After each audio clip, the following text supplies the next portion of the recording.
apparently, now I don't like how this happened, and I think this is the wrong outcome, but so we can open carry in this country? This is what this jury decision means, uh, I guess, because they bought this crazy, crazy defense. So Uh-huh. a jury acquits a teen who claimed self-defense in fatal Toronto shooting, saying he carried a gun because his neighborhood was like Iraq. Now that is an indictment of Toronto, Toronto. Olivia Yeah. Chow's Ooh, Toronto, for yeah. sure. But if this kid is allowed to go around shooting people because of the high crime rate, how come he Mhm, gets to carry a gun and I don't? mhm. And And I that's won't shoot up a school. right. This is going to be a question that legal gun owners are going to be asking. As a matter of fact, they've already begun saying, okay, well, if this is the measure of acceptability in Canada, if you feel like you are in danger, if just walking through your community, is this an acceptable defense?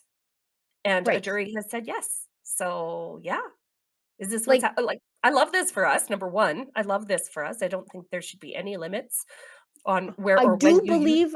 I do believe the individuals carrying the firearms for self-defense should be properly vetted, uh, and So do I. trained So do I. like the rest of us lawful firearms owners who are Yeah, vetted and vetted, I should say, every single day. I don't think, right. 20-year-olds from with PTSD from being in a war zone should be taking firearms to school. I don't think that's the way that this should play out. But the underlying issue is we're in a dangerous place and we should be allowed to defend ourselves. And so to go into this, a Toronto jury on Friday acquitted a 20-year-old man of second-degree murder, accepting his claim that he fired 4 shots in self-defense. Again, I Mhm. bet you didn't get your firearm the same way I did. Right. Believing that, and like, you should not have this out at school. Like, this is, even if you were a fully vetted licensed firearms owner, if that's a handgun, you must go directly from home to the range and back. Right. That's it. You can't go anywhere else. You can't even plink Right. it off in the backyard. Um, Believing the victim, 18-year-old Jefferson Guerrier, was lunging at him with a knife outside a high school in the city's East End. Uh, it happened on Halloween. The incident was filmed on cell phone. The jury deliberated for about a day and found the man not guilty of reckless discharge of a firearm that resulted in his brother being shot. Okay, this Oh, is the man was 17 at the time. He was tried under the Youth Criminal Justice Act. There is no question that Guerrier, who wasn't a student at the school near Markham Road and Highway 401, had a knife while the accused, a student, had a firearm.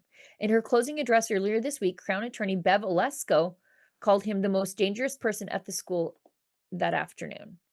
That could the be true. knife carrier? The knife carrier. Yeah. The accused testified he showed Guerrier he had a pistol tucked into his waistband in the hope that he would realize it's a real gun. I don't know how this kid got off. This is a real gun and he should not have had it. Um, I was just trying to protect myself. Okay, but why don't I get to use that excuse? Is it because I'm Yeah. not from Iraq, but I'm from Ardrossan? Is that it? Yes. Yeah. Well, it kinda feels that way, doesn't it? Doesn't Yeah. it? But another part of the story is that he was acquitted by a jury who would also live in the same area that he lives in. So the jury would have understood exactly what he was talking about when he said, this is as dangerous as Iraq, or he felt like it was as dangerous as Iraq. So it's really interesting the way that they sided with him, knowing full well what the community is like and what living there is like for young people. And yet you have law abiding gun owners that are every day being having their rights and their property being confiscated by the government, or being infringed upon by the government. So make it make sense. Yeah, it Make it doesn't make make sense. sense. They said the accused testified he spent some of his childhood in Iraq. So how much? Like, when did he come here? Mm, I think that's important to know. If you came here as like a 3-year-old, um, I think that's a little bit different than coming here as a 15-year-old. Um, and he said, where there's a tradition of people shooting guns in the air at weddings and funerals. I wish. Ooh. But the thing is, okay, so he has a culture where he's in and around firearms all the time. Me too. Mhm. Right. Me Same. too. Same. Samesies. Same. But we don't shoot them in the air at weddings and funerals. Actually, you know what? At my funeral, you guys can do that. His lenient uncles let him shoot guns when his dad wasn't around. Huh. This is not an Huh. excuse, but at the same time, I'm like, okay, what does this mean for the rest of us? Right. Probably nothing because the rules don't apply equally to all of us, I guess. I think Well, that's it. we already know that, Sheila. Yeah. We already know that. We have a two-tiered judiciary, we have two-tiered policing, we have two-tiered healthcare, we have two-tiered everything in Canada. And you're either one of the have all the rights or you're gonna be one of the have none of the rights. And so right now, especially Western Canadians are on the have none of the rights scale. Do you guys want, you know what? I was going to say we do have that footage of the shooting, but then at the same time, I'm like, "Ugh." I wanna You guys I can wanna find it on watch it. X. I don't want to, I have to, because of We have YouTube's to get around that rules right. about brandishing firearms. Um, I don't know. Like they would make an exception for news, but then, as I said off the top of the show, I think what's happening to us is a glitch, and I don't want to dance with the devil right now Okay, and risk it. But you guys can find it out there. Um, on real tr X? on X, real Traduki, exactly how it sounds. That's how it's spelled. You guys can find it. I'm not gonna show it. Okay, Okay, I just okay, don't look. fine. We're playing with fire. Let's go to this next thing.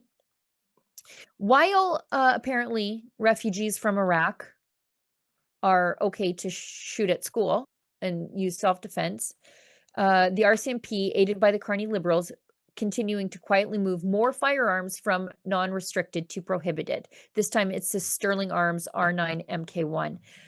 This is the worst power that the RCMP has, is that they can, without an act of parliament, without evidence, without producing evidence, without going before the legislators who should be held accountable. Like if a Right, legislator does this to you, you can vote them out the next time.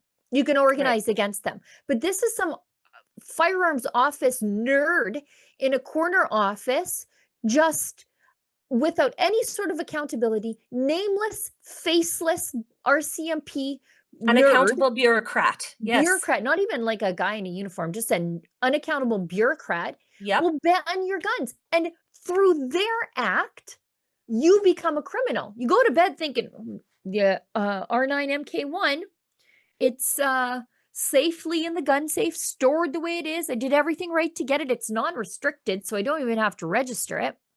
Sitting there in the gun safe, harming no one. You wake up in the morning, you're a firearms criminal. You didn't do Yep. anything wrong, and you are in possession of a prohibited firearm. Yep.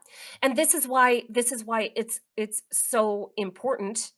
I'll say it again, especially for Western provinces to start taking away some of the influence of the RCMP and start dumping resources into our own sheriff's offices, marshals' offices, and other police forces, because the reach of the RCMP has gotten so great, and because their overreaches, their demonstrable Yeah. overreaches have been so obvious to Canada because what this unelected bureaucrat at the RCMP did, Sheila, was look at the R9 MK1 and go, "Whoa, that looks That looks scary. cool. That looks no, Looks that looks cool. scary. I'm scared Right. of that. I don't wanna I don't want my buddies out in uniform to ever have to look at one of those." And they arbitrarily banned it based on what it looks like, not on crime stats. Okay, this is, Right. they don't have any statistics that say people that own these weapons are using these weapons in any kind of illegal capacity to such an extent that we should outlaw them. They literally looked at this firearm and went, "Ooh, scary. Ooh, ooh, scary. This scary. This makes see this It looks it cool. looks fierce, right? Like it looks fierce." and this is why they banned it. But this is what makes it so. For the Western provinces that are developing their own police forces, notably Alberta and Saskatchewan, um, there are police forces across the country that that work independently of the RCMP. But again, like so many federally funded institutions, the RCMP has gotten so big for its britches and has gotten so far away from its mandate that this is just another example of institutional failure. Yeah, and, for anybody who's like, "Oh, that looks like an assault weapon," it's a five-shot It, rifle. It's a yeah, five-shot rifle. It was non-restricted. It has not been involved in a spate of crimes. It just no, looks wicked, and so it yeah, scared some nerd it in the did. firearms office, and so now you wake up in the morning and you're like, I guess I'm a criminal now." Somebody Yeah, I didn't no, not just somebody I didn't vote for, somebody nobody voted nobody for voted for. and Yes. you don't know who it is and you can't hold them to account has this power that they wield to turn you into public enemy number one while you sleep and you don't Hmm. even know it happened to you until somebody pulls the data or you get a letter in the mail from the RCMP chief firearms office. um, and even then you might never get a letter in the mail. See, look at it's cool. Even then you might not get a letter in the mail because these things are non-restricted. So the government doesn't even know who has them. They are making people criminals and then they have no ability to track down who their new criminals are thanks to these power hungry weaponized nerds at the RCMP. And one of the first things that a new conservative government should do from my lips to God's ears is strip the RCMP of this power. This stuff should Oh, all go before Parliament. oh, dear, I got a list of about 100 things, that the next conservative government needs to do, but yes, this is chief amongst them because Yeah. it is such an obvious overreach. Yeah.